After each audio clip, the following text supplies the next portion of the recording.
السلام علیکم انجر صاحبانو، هیله ده چې روغ جوړ بیاستئ. زموږ استاسې د ټیز په درسونو کې د نن ورځ لیکچر دی ایریا کالکولیشن، یعنی موږ تاسو څنګه کولی شو په یو ساحه کې یو ایریا پیدا کړو.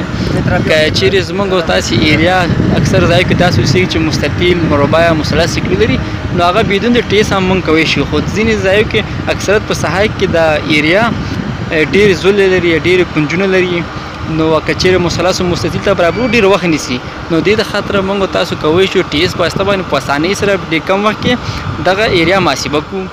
نو کله چې ټیز کې تاسو ایریا کالکولیشن کوئ، لږ تر لږه 3 پوینټونه او اعظمي 50 پوینټو پورې تاسو کولی شئ، یعنی 50 کنجونه تاسو کولی شئ دې باندې واخلئ او داخلي ایریا تاسو دا محاسبه کړي.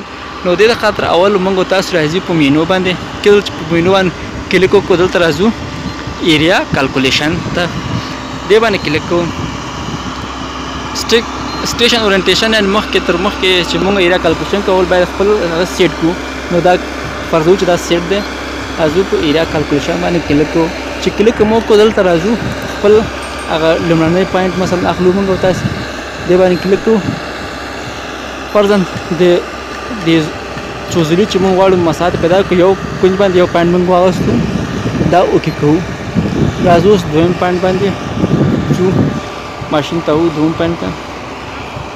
په دویم پوینټ باندې موږ تاسو څه کوو، میجر کلیک کوو، ابزرویشن کوو، خپل دویم پوینټ هم ثبتوو.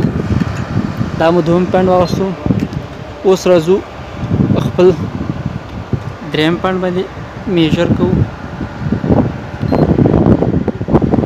ابزرویشن کوو، دا مو دریم. اوس کلیک وکړو، ګوره په دریم پوینټ چې کله دلته کالکولیشن راځي، یعنې دا کولی شو موږ تاسو د 3 پوینټو تر منځ چې کومه مساحت یې محاسبه کړو. اوس موږ غواړو نه زموږ د ساحې کې د کوم ځای چې موږ محاسبه کوو، نو دا موږ وایو چې دا 4 نقطې لري یا 5 نقطې لري، او بل پوینټ هم اخلو،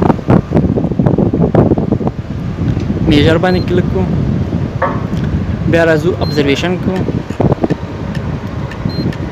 بل نقطه مو هم واخیستله، دا 4م نقطه. راځو خپل هغه فاینل نقطه 5م نقطه تر 50 نقطو پورې کولی شو چې دې ټوټل ساین کې موږ تاسو هغه وکړو. بیا میجر باندې کلیک کوو، ابزرویشن باندې کلیک کوو. دا اوس یو پنځلي وو چې 5 نقطې یا 5 کنجو باندې موږ تاسو هغه واخیستل، پوینټونه واخیستل. اوس دا ول کالکولیشن کوو، دلته F2 په کالکولیشن باندې کلیک کوو. چې کله کلیک وکړو موږ تاسو ته ټول هغه ایریا موږ تاسو ته دا راکوي.